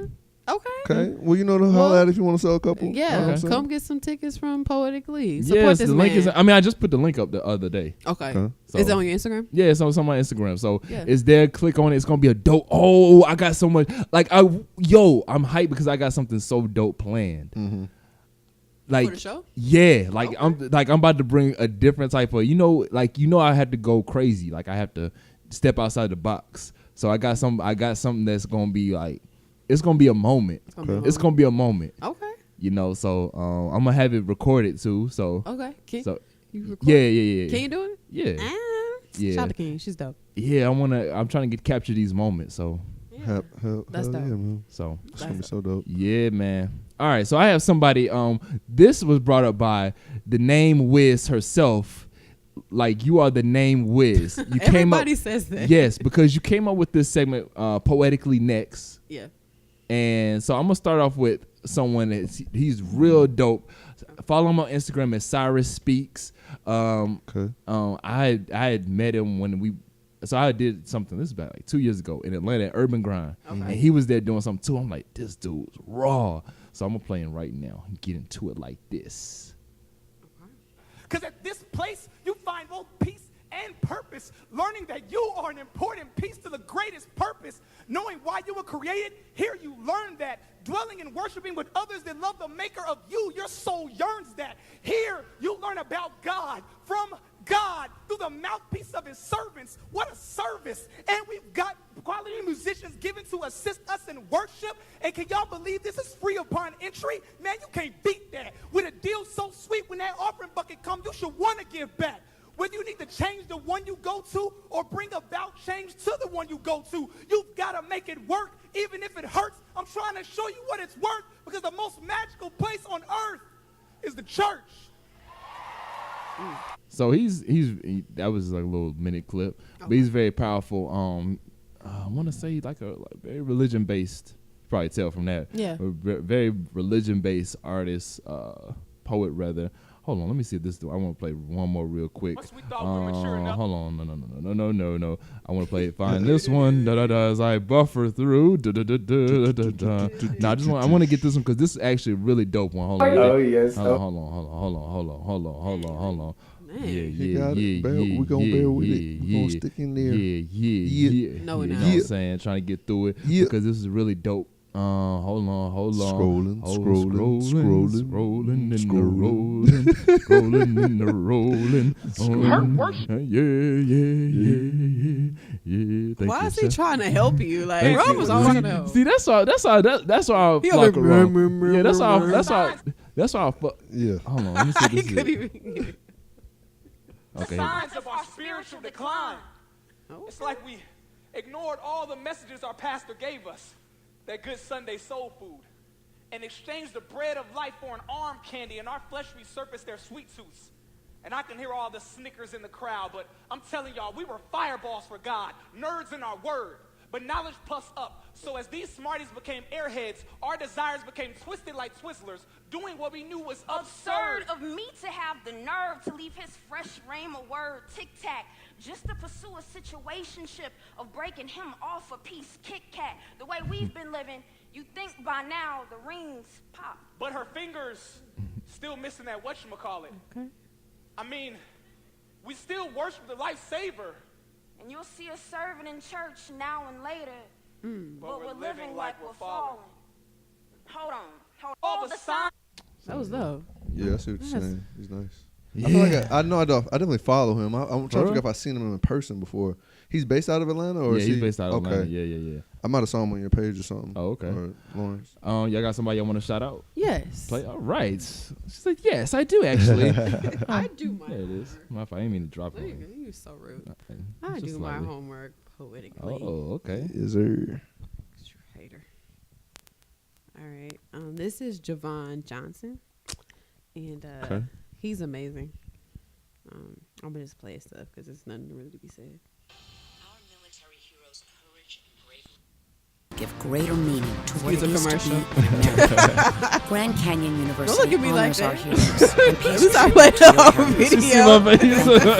face? He's a- I thought it was over. yeah, sure you did. Javon Johnson. So I'm driving down the street with my 4-year-old nephew. Okay. He knocking back a juice box, me a Snapple. Today, y'all, we are doing manly shit. I love watching the way his mind works. He asks a million questions. Uncle, why is the sky blue? Uncle, how do cars go? Uncle, why don't dogs talk? Uncle, uncle, uncle. He asks uncle, uncle, uncle. He asks uncle, uncle, uncle, as if his voice box is a warped record. I try my best to answer every question I do. I say it's because the way the sun lights up the outer space is because engines make the wheels go. It's because their minds aren't quite like ours. I say yes, no, no, yes, no, yes, no. I don't know. Who knows? Maybe we laugh. He smiles, looks out the window, spots a cop car, drops his seat and says, "Oh man, Uncle, 5-0, we gotta hide." I'll be honest. I'm not happy with the way we raise our black boys. Don't like the fact that he learned to hide from the cops well before he knew how to read. Angrier that his survival depends more on his ability to deal with authorities than it does his own literacy. Get up, I yell at him. In this car, in this family, we are not afraid of the law. I wonder if he can hear the uncertainty in my voice. Is today the day he learns that Uncle is willing to lie to him? That I'm more human than I am hero. We both know the truth is far more complex than do not hide. Both know too many black boys who disappeared, names lost, know too many Trayvon Martins, Oscar Grants, and Abner Louimas, know too many Sean Bells and Amadou Diallos, know too well that we are the hard-boiled sons of Emmett Till. Still, we both know it's not about whether or not the shooter is racist. It's about how poor black boys are treated as problems well before we're treated as people. Black boys in this country cannot afford to play cops and robbers if we're always considered the latter. Don't have the luxuries of playing war if we're already in one. Where I'm from, seeing cop cars drive down the street feels a lot like low-flying planes in New York City. Where I'm from, routine traffic stops are more like minefields. Any wrong move could very well mean your life. And how do I look my nephew in his apple face and tell him to be strong when we both know black boys who are murdered every day simply for standing up for themselves? I take him by the hand, I say be strong. I tell him, I say be smart. Be kind and polite. Know your laws. Be aware of how quickly your hand moves to pocket for wallet or ID. Be more aware of how quickly an officer's hand moves to holster for gun. Be black. Be a boy. Have fun. Because this world will force you to become a man far more quickly than you'll ever have to need to. He lets go of my hand, but Uncle, he asks, Uncle, what happens if the cop is really mean? And it scares me to know that he, like so many other black boys, is getting ready for a war I can't prepare him for. Wow. But yeah, that was Javon Johnson. Yeah, it's amazing, right? Yeah, I hadn't heard that in a while. I remember I heard that back in college. Yeah. Yeah, I forgot. Why did our teacher play that for us? You have any? So my phone is dead. Okay, would you like to play that from my phone? If you would allow that, that would be amazing. Now you put him on the spot. He has to actually. He thought you go, oh, okay, that's all right. So now you have to find someone. Yeah, I wanted to play something else, but I'm not. I'll play it next week. Oh, why not? Because I got to play it off my phone because it's on my Twitter. Oh, okay. You on Twitter? Are you on Twitter? I am, but I don't use it. Oh. Are you on Twitter? No. I feel like y'all have different lives on Twitter. But like social media is like your different life. You know what I'm saying? Yeah, it is. I was like a Love and Hip Hop commentator. Like I'm that person who has like all the funny one-liners when hip hop awards come out. Like man, that's that one, yeah. Yeah. All right, so this is by probably my favorite, one of my favorites. Definitely an inspiration for myself stylistically in terms of how they do what they do. This is Real Talk Raps. Okay. This joint is called Wordplay. You know. Oh, go ahead. It's got a little intro, so pardon the intro.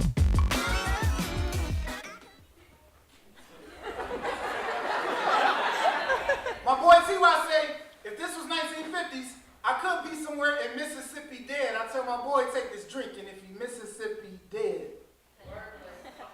Wordplay. Wordplay. Soon I'll be racking up placements.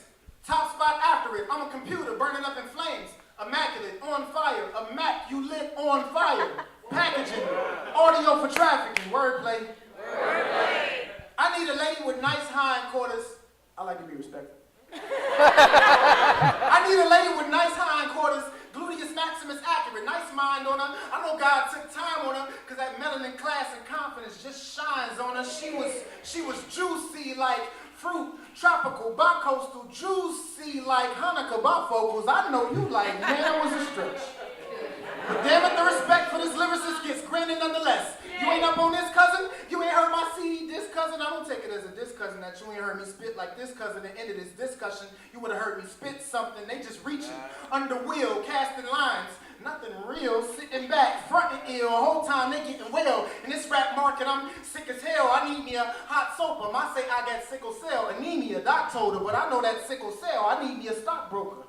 They help me bitch, sit and sell the media, hot cocaine in the designated market geographic. Demand is hot, so I'ma charge like a geographic. They say Mr. Talk. Pardon our lady national CEO, she wasn't aware of your talent, but now she know. You got my words in a deficit that our nation owe. Election collection, dope definite, the nation know that you love hip hop and love poetry while the others hit and run. I sow a seed in poetry water. Watch it grow, share with another, make that poet re-water. Cultivate and be smarter, motivate and reach harder, a journey to reach harder into the heart of some father, mother, son, or some daughter, because no one taught her before. Or reach him because his guard's up and he's been hurt before.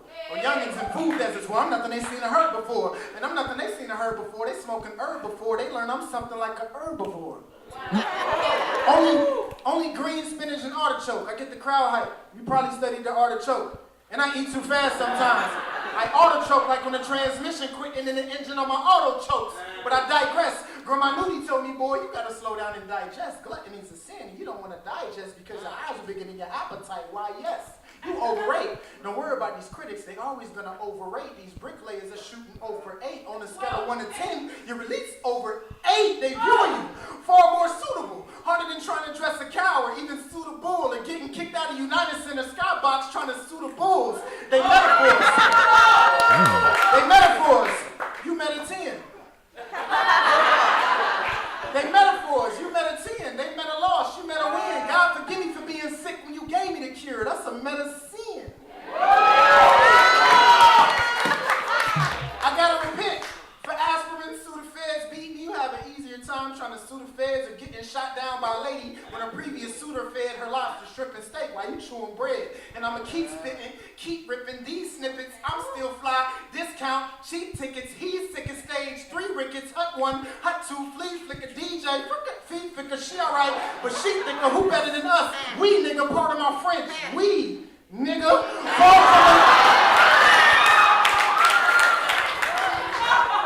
far from a beginner in the midst of all winter. Rhyme mixologist spitting hard winter. Distribution liquor card member did a good job serving you. Tip the bartender. Born in 86, January. Ain't he sick? Never scary. Gifted with this rap. Milking the game. Symbols on a map. Legendary. Listen, run it back. They should have gave him plaque. Send him on a plaque. Take a bow while they giving up the claps. Applause for the King Lovely, Cuzzy.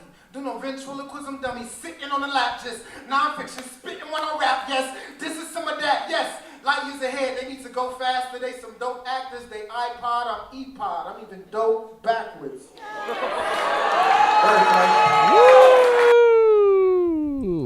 Bars. Real talk raps. I love his story about how he met Andre. That was dope. That was dope. Yeah, I He like that performed for story too. Andre. A word. Oh, and just so people know, because I didn't know until this weekend, if you want to follow him on Instagram, he changed it to Brandon Alexander Williams. Really? Okay. Yeah, it's He no go by his longer. real name. It's no longer Real Talk Raps. It's Brandon Alexander Williams. Brought to you in my voiceover voice. Yes, all right, folks. We are live here in Charlotte, North Carolina. Sunny Charlotte, North You Carolina. know you remind me of when you do that? Who do I remind you of, Rome?